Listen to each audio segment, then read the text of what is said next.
Hi, I'm Jeremy, and welcome to Let's Talk. Today we have a professional cow tipper. His name's Earl. He's 32 and is from Kentucky. Let's meet him. Hi, Earl. Hi, Jeremy.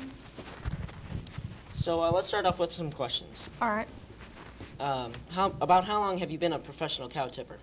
Well, like you said, I'm 32 years old, and I've been cow tipping since I was about 17, so that would mean about 15 years. That's quite a long time. Yes, it is.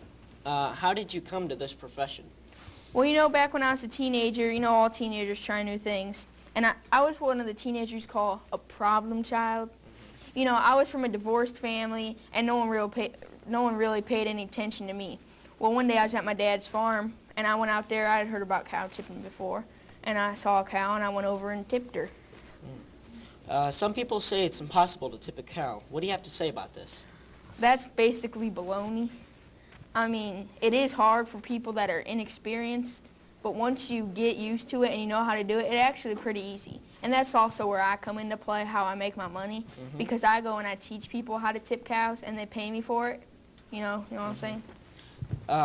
So about how many cows have you tipped? I've tipped over 200 cows in my career. Wow, that's a lot of cows. Yes, it is. Have you gone overseas to tip any cows or other countries?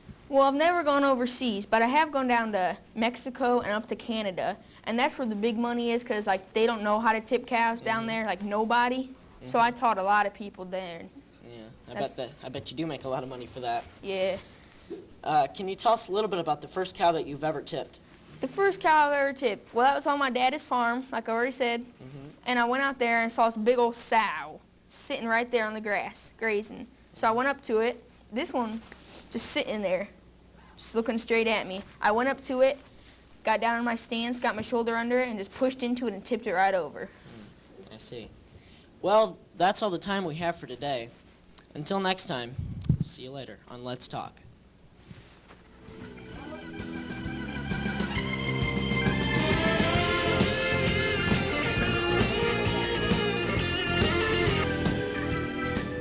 Hello, I'm Tim, and welcome to Let's Talk. Today we have a very special guest, Mr. Rogers. His show, creatively named Mr. Rogers' Neighborhood, has been on the air for as long as I can remember. He has helped many kids explore exciting areas like factories through a picture frame in his kitchen. Please welcome Mr. Rogers. Good morning, Tim. How are you doing? Good morning, Mr. Rogers. How long has your show been on the air? Well, thinking that it's the best show on TV right now, it's been on a very, very long time. Because no one wants to take it off because it's just so good. Now, it's been on so long. That must mean that you're pretty old. How old are you? Well, I'm going on about 87 right now. 87. Wow, you look great for 87. I know, I really do, don't I? What's your favorite wardrobe, Mr. Rogers? Well, if you watch my show, you'll know that it's cashmere sweaters and slacks and then nice shoes. How's the weather in your neighborhood been lately? Oh, it's always a beautiful day in my neighborhood, Tim. That's always. Wonderful. And finally, what places have you been in your picture frame? Oh, many exciting places. It can go anywhere your imagination wants to take you to, Tim. In fact, I came here through my picture frame and using my imagination. That's great. Well, that's all the time we have for today. Thanks for joining us on Let's Talk. This has been Tim Solon. See you tomorrow.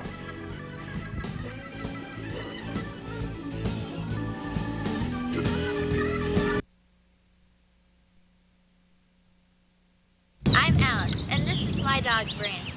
He's 6 years old.